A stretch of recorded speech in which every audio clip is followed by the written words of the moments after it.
All right, let's talk about leveling up your English. If you're a university student, you've probably spent countless hours with textbooks and grammar drills. But what if I told you there's a way more fun and honestly a super effective way to get fluent? We're going to put those dusty books aside for a bit because today is all about learning English through play. Does this sound familiar? That feeling that learning English is just a chore? You know, sitting there trying to force vocabulary lists into your brain, going through the same boring grammar exercises over and over again, it can turn something that should be exciting into a total grind. And if you've ever felt that way, trust me, you are not alone. So what's the alternative? Well, here it is, and it might surprise you. Social card games. Seriously, things like Codenames, Munchkin, or even a game like Cards Against Humanity. These aren't just for a fun night with friends. They're actually incredible tools for practicing your English in a way that feels natural, fun, and totally low pressure. And this slide really breaks down the why. See, on the left, you've got traditional learning. It's all about perfection, right? Don't make a mistake. The pressure is high.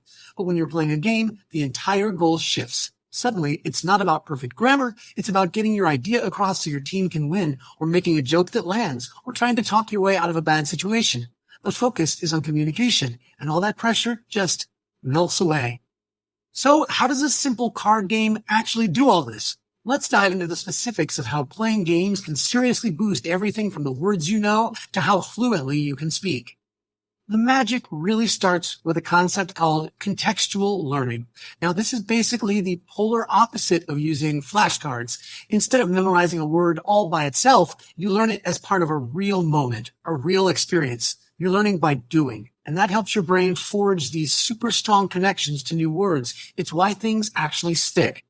And you can really see the difference here. Rote memorization, that's just a word floating in space. But in a game, a word has a whole story attached to it.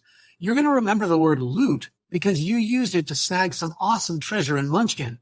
You'll remember curse because your friend played a card that totally wrecked your plans. That emotion, that context, that's what makes vocabulary unforgettable. And what's so cool is you can basically pick your game to target a specific skill. A game like Munchkin throws you into all this great role-playing vocabulary. A party game like Cards Against Humanity, it's a goldmine for understanding modern slang, idioms, and cultural jokes. And then you have something fast like Mind Job, which forces your brain to work overtime, connecting tricky words. It's like a workout for your language reflexes. This quote absolutely nails it. For so many of us, the biggest wall we hit when learning a language is that fear, the fear of making a mistake. But in a game, when everyone's laughing and having a good time, that fear just disappears. You're so focused on explaining your card or making your move that you forget to be nervous. You're just speaking. And that's a massive confidence booster. And that confidence leads to this crucial skill, spontaneity.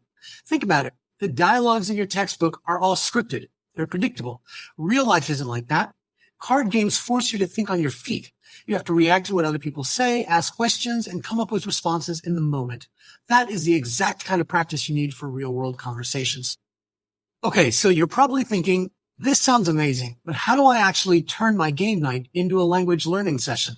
Well, don't worry, we've got you covered. Let's lay out a practical game plan for success. Here are 6 really simple but really powerful tips. First up, pick games that make you talk. Step 2, and this one is huge, you gotta commit to an English-only rule. Third, make sure it's a safe space where nobody's afraid to mess up. After the game, just take 5 minutes to write down any new words you heard. Keep things interesting by trying different games. And finally, be consistent. Even one game night a week will make a massive difference. Need some ideas on where to start? Codenames is amazing for making creative connections between words. We've talked about Munchkin for negotiation and role-playing. Exploding Kittens is super simple, a lot of fun, and gets you into some playful back and forth. And of course, Cards Against Humanity and Mind Job are perfect once you're ready for a bigger challenge. Now, look, you might run into a few challenges, and that's totally normal. What if someone's English level is a bit lower? Just start with easier games or keep the instructions handy in your own language. Worried it's all fun and no learning? Just set a tiny goal, like trying to use 5 new words each game. And if one friend is doing all the talking, just give people roles. Make someone the rule master or the scorekeeper to make sure everyone has a reason to speak up.